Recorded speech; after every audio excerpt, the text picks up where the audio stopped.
Hello అండి, అందరికీ నమస్తే. నా పేరు అనిల్ కేతా. జనగలం ప్రేక్షకులకు స్వాగతం.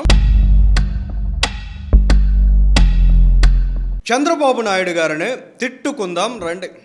నిజంగా ఆయన్ని తిట్టుకునే వారి సంఖ్యకి మన ఆంధ్రప్రదేశ్ రాష్ట్రంలో కొదవలేదని చెప్పాలి. వాళ్ళు ఎవరు, ఏ పార్టీకి చెందినవారు అనేది ప్రత్యేకంగా చెప్పాల్సిన అవసరం కూడా లేదు. సరే, చంద్రబాబు నాయుడు గారిని ఎందుకు తిట్టుకోవాలి? చంద్రబాబు నాయుడు గారి మీద ఎందుకు పడి ఏడవాలి? ఆయన మీద ద్వేషాన్ని, విద్వేషాన్ని ప్రజల్లో రేకెత్తించడానికి ఎందుకు గంటల సమయం వెచ్చించాలి? ఇలాంటి అంశాలను ఒకసారి గమనిద్దామండి. వీడియో ఎందుకు చేస్తున్నాం అనేది కూడా ఎండ్ పార్ట్లో ఎక్స్ప్లెయిన్ చేస్తాం. సో ఫస్ట్, చంద్రబాబు నాయుడు గారిని మనం ఎందుకు తిట్టుకోవాలి?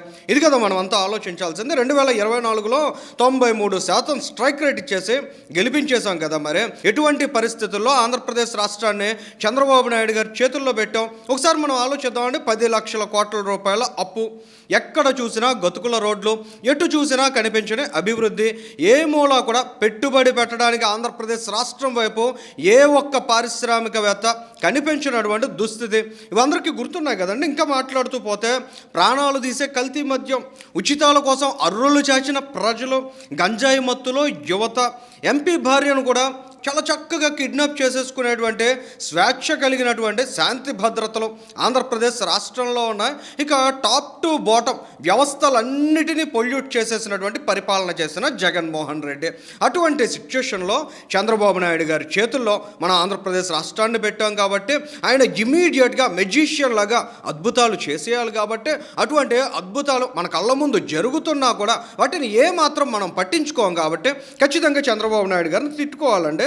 జగన్ లాంటి అవినీతి పరుడికి 40% ఓట్లేసినటువంటి ప్రజలను చూసి ఇతర రాష్ట్రాల ప్రజలు మనల్ని అసహ్యించుకుంటున్నాం.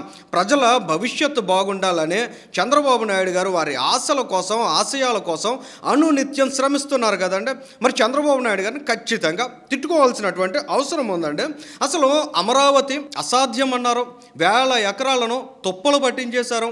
అక్కడ సగం సగం పూర్తయినటువంటి నిర్మాణాలు కూడా పూర్తి స్థాయి శిథిలావస్థకు చేరుకున్నాయా అనేటువంటి దుస్థితిని కూడా కల్పించారండి. కానీ ఆ ముళ్ళ పొదల నుంచి ఒక అద్భుతాన్ని నిర్మించే దిశగా అడుగులు వేస్తున్నారు కదా చంద్రబాబు నాయుడు గారు. ఆయన్ని ఖచ్చితంగా తిట్టుకోవాల్సిన అవసరం ఉందండి. సెంటు భూమి కలిగినటువంటి రైతు కనిపించినా కూడా అక్కడ సీడ్ యాక్సిస్ రోడ్డు పూర్తి కాకుండా ఆటంకాలు క్రియేట్ చేయాలని జగన్మోహన్ రెడ్డి లాంటి వాళ్ళు ఎన్ని ప్రయత్నాలు చేసినా వాటన్నిటినీ అధిగమించి వాళ్ళ అమరావతిని ఒక మెట్టు పైకి ఎక్కించారు కదా. మరి చంద్రబాబు నాయుడు గారిని కాకపోతే ఎవరిని తిట్టుకోవాలంటే ఖచ్చితంగా రాష్ట్ర ప్రజానీకం అంతా ఆలోచించాల్సిన అవసరం ఉందండి. ఇంకా చంద్రబాబు నాయుడు గారిని అనేక అంశాల్లో మనం తిట్టుకోవాల్సిన అవసరం ఉంది. పోలవరం లెఫ్ట్ కెనాల్ పనులన్నిటినీ పరుగులు పెట్టిస్తున్నారండి ఆయన. ఆ విధంగా చేయకూడదు కదా. సూపర్ ఎల్నినో అంటే సంక్షోభం మన కళ్ళ ముందు ఉన్నటువంటి తరుణంలో వరద జలాలను సద్వినియోగం చేసుకోవాలి, దానికి ఇమీడియట్గా లెఫ్ట్ మెయిన్ కెనాల్ని యూటిలైజ్ చేసుకోవాలనేటువంటి ఒక ఆలోచన చేయడమే కాదు, దీనికి మొదటి అడుగు 2 ఏళ్ల క్రితమే, అంటే ముఖ్యమంత్రిగా ఆయన బాధ్యతలు చేపట్టగానే లెఫ్ట్ కెనాల్ పనులు వేగవంతంగా పూర్తి చేయడం మీద దృష్టి సారించినటువంటి దూరదృష్టి కలిగిన నాయకుడు కదా చంద్రబాబు నాయుడు గారు. ఇంకా విశాఖ నగరానికి టీసీఎస్, కాగ్నిజెంట్, గూగుల్ వంటి ప్రపంచ ప్రఖ్యాత సంస్థలు తెచ్చినందుకు 2 ఏళ్ల కాలంలో ఆ స్థాయి విమానాశ్రయ నిర్మాణాన్ని పూర్తి చేయగలిగారు. కేంద్ర ప్రభుత్వంతో ఎప్పటికప్పుడు సంప్రదింపులు జరుపుతూ వేగవంతంగా అక్కడ పనులన్నీ పరుగులు పెట్టేలా చేశారు కదా. ఇలాంటి అంశాలు ఏ ఒక్కరు కూడా మర్చిపోకూడదు. చంద్రబాబు నాయుడు గారిని తిట్టుకోవాలనిపించినప్పుడు ఇటువంటి కారణాలన్నీ కూడా ప్రతి ఒక్కరికి కళ్ళ ముందు చాలా స్పష్టంగా కనిపించాల్సిన అవసరం ఉంది. ఇవాళ ఇచ్చాపురం నుంచి తడ వరకు కూడా అభివృద్ధి ఫలితాలు అందాలని తపన పడుతున్నారు కదండి చంద్రబాబు నాయుడు గారు. మరి అందుకని ఆయన్ని ప్రతి ఒక్కరూ తిట్టుకోవాలండి. ఇక్కడ మనం కొన్ని అంశాలు గమనిద్దామంటే, అక్కడ కుప్పంలో ఒక విమానాశ్రయ నిర్మాణం దిశగా అడుగులు వేస్తున్నారు. అటు తమిళనాడులో కూడా హోసూరులో ఒక విమానాశ్రయం నిర్మించాలనేటువంటి ప్రతిపాదన ఉందండి. కర్ణాటకలో ఉన్నటువంటి కెంపెగౌడ ఎయిర్పోర్ట్ ఏదైతే ఉందో దానికి 150 కిలోమీటర్ల దూరంలోనే ఈ 2 విమానాశ్రయాల ప్రతిపాదిత స్థలాలు ఉన్నాయండి. మరి ఇటువంటి దశలో చంద్రబాబు నాయుడు గారు అక్కడ కెంపెగౌడ ఎయిర్పోర్ట్ తోటి ఎంఓయూ చేసుకుని కుప్పం ఎయిర్పోర్ట్ నిర్మాణానికి ఏ విధమైన ఆటంకాలు లేకుండా ఎన్ఓసి తీసుకురాగలిగారు కదండి. మరి చంద్రబాబు నాయుడు గారి దూరదృష్టిని ప్రతి ఒక్కరు కూడా తిట్టుకోవాల్సిన అవసరం ఉందండి. ఇవాళ తమిళనాడులో హోసూరు విమానాశ్రయ నిర్మాణం ఎందుకు కావట్లేదని అక్కడ రాష్ట్ర ప్రభుత్వాన్ని నిలదీస్తున్నారు. కానీ అక్కడ ఉండేటువంటి ముఖ్యమంత్రులని పొగుడుకోవడంతోనే కాలయాపన చేసేటువంటి మన ప్రజానీకం అనేటువంటి దూరదృష్టి ఖచ్చితంగా ఏ ప్రజలకు ఉండదండి. పొరుగింటి పుల్లకూర రుచి అంటారు కదా, అదే విధంగా మన రాష్ట్రంలో కూడా కొద్దిమంది ఉన్నారండి. పక్క రాష్ట్రాల్లో అద్భుతమైన పరిపాలన జరిగిపోతుంది అంటారు, మన రాష్ట్రంలో జరిగేటువంటి అద్భుతాలను మాత్రం మాత్రం గుర్తించడానికి కూడా వారు సిద్ధంగా ఉండరండి. సో ఇవన్నీ కాదండి, పలాస నియోజకవర్గంలో గౌతు శిరీష్ గారు అక్కడ ప్రజల్ని నిన్న భోగాపురం విమానాశ్రయానికి తీసుకొచ్చారు. ఎందుకు తెచ్చారంటే పలాసలో కూడా ఒక విమానాశ్రయ నిర్మాణానికి ప్రతిపాదన ఉంది.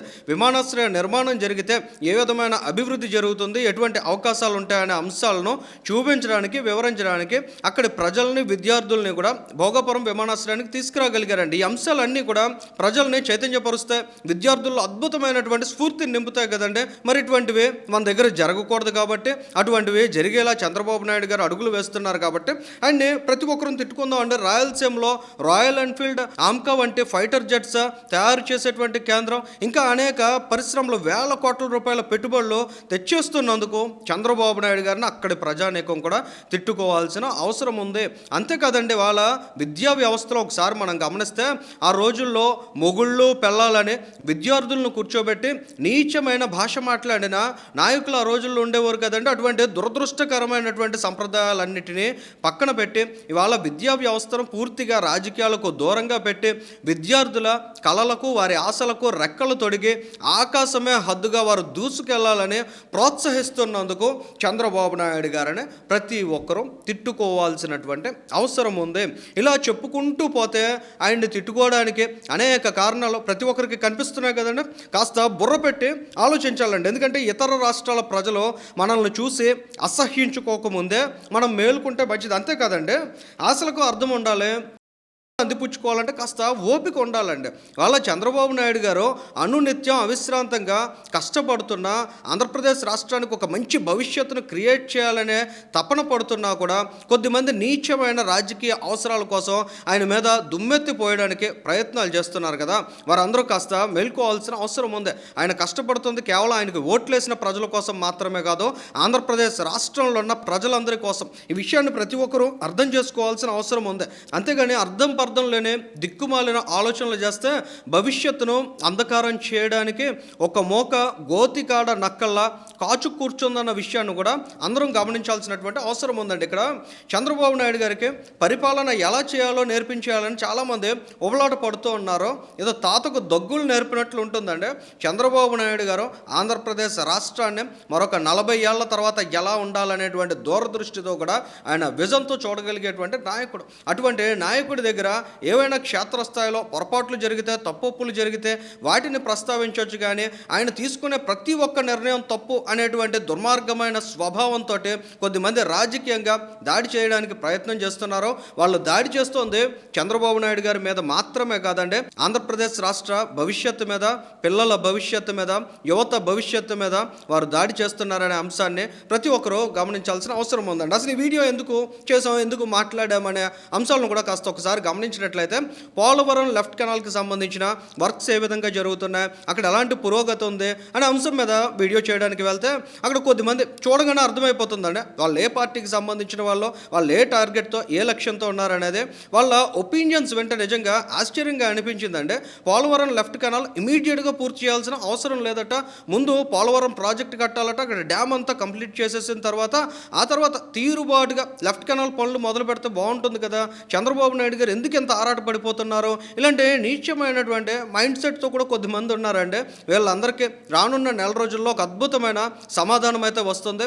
సో ఎట్టకేలకు ఆంధ్రప్రదేశ్ రాష్ట్రానికి సంబంధించి అన్ని ఆస్పెక్ట్స్లో కూడా అభివృద్ధి ఫలాలు వెళ్ళే విధంగా చంద్రబాబు నాయుడు గారు చేస్తున్నటువంటి ఆలోచనలో అర్థం చేసుకోలేనటువంటి మనుషులు మన ఆంధ్రప్రదేశ్ రాష్ట్రంలో ఉన్నంతకాలం జగన్మోహన్ రెడ్డి లాంటి వాళ్ళు మనుగడ కొనసాగిస్తూనే ఉంటారు. సో ఆంధ్రప్రదేశ్ రాష్ట్ర ప్రజల మైండ్ సెట్ కూడా మారాల్సినటువంటి అవసరం ఉంది. ఏ పని ఎందుకు చేస్తున్నారు, ఎటువంటి లక్ష్యంతో చేస్తున్నారు, దాని వలన ప్రజలకు ఎలాంటి ఫలితాలు అందుతాయి, ఇటువంటి విషయాల మీద పూర్తి స్థాయి అవగాహన మన రాష్ట్ర ప్రజానీకం కల్పించుకోలేకపోతే చంద్రబాబు నాయుడు గారు లాంటి ఒక దూరదృష్టి కలిగిన నాయకుడిని ఎప్పటికీ అర్థం చేసుకోలేమనే విషయాన్ని మాత్రం ప్రతి ఒక్కరు గమనించాల్సిన అవసరం ఉందండి. ఈ వీడియోకి సంబంధించి మీ అభిప్రాయాన్ని కూడా కామెంట్ చేయండి. Thank you.